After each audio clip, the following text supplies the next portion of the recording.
الرحمن الرحیم السلام علیکم ورحمۃ اللہ وبرکاتہ۔ جی ناظرین، کیسے ہیں آپ؟ خیریت سے ہیں؟ آج ہم آپ سے طلاق کے موضوع پر جو ہم نے شروع کیا ہے اس کی دوسری نشست میں ہم آپ سے بات کریں گے اور آپ کو بتائیں گے کہ پہلا کون سا مرحلہ ہے جس کو طے کرنا ضروری ہے، جس کو قرآن نے بیان کیا ہے طلاق کے لفظ تک پہنچنے سے پہلے۔ یہ تعلیم اور علم سب مسلمانوں کو، لوگوں کو ہونا چاہیے کہ انہوں نے یہ نہیں ہے کہ جب چاہا دل کیا اور طلاق کا لفظ منہ سے نکال دیا، غصے میں آیا اور منہ سے نکال دیا اور ازدواجی زندگی اپنی بھی برباد کر دی، بچوں کی زندگی خاص طور پہ برباد کر دی، اور خاندانوں میں لڑائیاں جھگڑے اور معاملات خراب ہو گئے اور معاشرتی جنگ ہسائی الگ سے ہو جاتی ہے۔ تو پہلا جو مرحلہ ہے جس کو قرآن نے کہا، بیان کیا، واللاتی تخافون نشوزہن فعظوہن واہجروہن فی المضاجع واضربوہن فَإِنْ أَطَعْنَكُمْ فَلَا تَبْغُوا عَلَيْهِنَّ سَبِيلًا۔ تو اس کا ترجمہ یہ ہے، اللہ رب العالمین نے فرمایا کہ اور واللاتی، اور جب تمہیں تخافون خوف ہو، ڈر ہو، نشوز کا، نشوزہن عورتوں سے، اپنی بیویوں سے، نشوز کا یعنی کہ نافرمانی کا اور سرکشی کا یا اور اس طرح کے مسائل کا اگر خوف ہو تو تم کیا کرو؟ فَعِظُوهُنَّ، تو ان کو سمجھاؤ۔ اب سمجھانے کے لیے بھی بظاہر تو ایک سمجھدار آدمی کا ہونا ضروری ہے، خود سے وہ سمجھدار ہو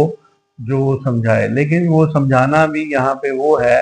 جو ازدواجی زندگی یا گھریلو زندگی کے حوالے سے جو مسائل ہیں، جو پریشانیاں ہیں، جن کی وجہ سے وہ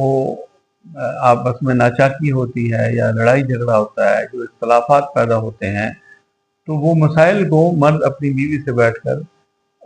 مطلب اس کو حل کرے، اس کو سمجھائے، اس سے بات کرے، اس کی تکلیفوں کو سوچے سمجھے اور پھر اس کے حوالے سے اس کی رہنمائی کرے، اس کو سمجھائے۔ جب وہ اس کو سمجھائے گا تو اگر تو اس کے اندر نشوز یعنی کہ جس طرح قرآن نے بیان کیا کہ نافرمانی اور سرکشی، اس کا معنی ہے سرکشی ہو اور وہ اپنی ضد پر اڑی رہے اور وہ اسی طرح ازدواجی زندگی کے مسائل کو بڑھاتی چلی جائے کم کرنے کی بجائے، اور سمجھنے کی کوشش نہ کرے کوئی بات، یا مرد کے اپنے شوہر کے مسائل کو سمجھنے کی کوشش نہ کرے بلکہ اپنی ہی منواتی رہے اور اسی طرح گھر کا سکون اس کی وجہ سے برباد ہوتا رہے، تو پھر وہ اس کو سمجھائے۔ سمجھانے کے بعد اگر بار بار سمجھائے، یہ نہیں کہ ایک دفعہ سمجھایا، دو دفعہ سمجھایا، سمجھاتا رہے جب تک کہ وہ لگے کہ اب یہ سمجھنے سے، یہ بات سمجھانے سے، سمجھانے سے باہر ہو گئی ہے، تب تک وہ کوشش کرتا رہے۔ پھر اس کے بعد اگلا مرحلہ یہ ہے کہ اس سے اپنا بستر الگ کر لے تاکہ اس کو تھوڑی نصیحت آ جائے، اس کو احساس ہو جائے جو قرآن نے بیان فرمایا۔ اگر اس سے بھی بات نہیں بنتے وَضْرِبُوهُنَّ، تو پھر اس کو ہلکی پھلکی ضرب لگا دیں۔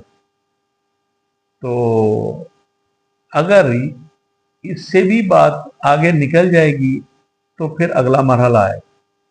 یہاں تک آج ہم صرف اسی مرحلے پہ بات کریں گے کہ دوسرا مرحلہ یعنی بعد میں بات کریں گے، پہلا مرحلہ یہ ہے۔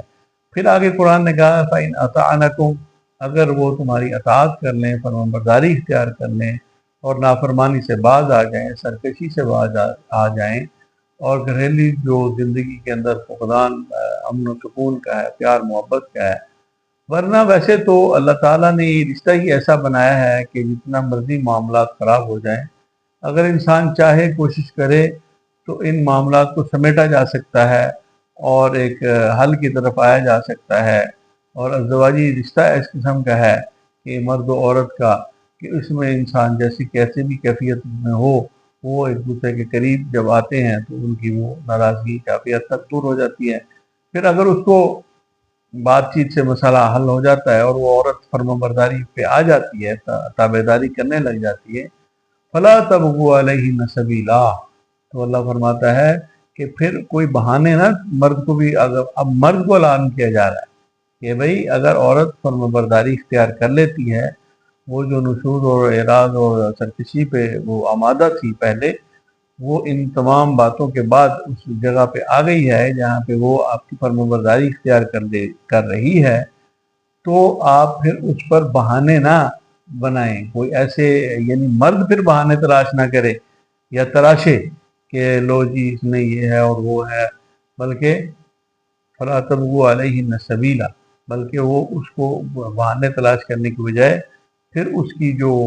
بات عورت نے سمجھ لی ہے اور اس کے بعد اس کی وہ اس کے رویے میں تبدیلی آ گئی ہے اور گھر کے اندر پہلے کی نسبت سکون آ گیا ہے، تو پھر وہ اس کو پیار محبت سے اچھی طرح سے رہیں اور گھر کو توڑنے کی طرف اور اس آخری حل کی طرف نہ جائیں. یہ ہے پہلا مرحلہ. اب یہ مرحلہ کون کون اختیار کرتا ہے؟ کوئی کرتا ہے یا نہیں کرتا؟ اگر نہیں کرتا تو پھر وہ کس نے کرنا ہے؟ وہ یہ اللہ کس کو فرما رہا ہے؟ اللہ نے یہی تو نہیں فرما دیا کہ صرف طلاق دے دو اور بس 3 دفعہ لفظ وہ دو ختم کر دو کہانی. ایسے نہیں ہے. میں اس معاملے میں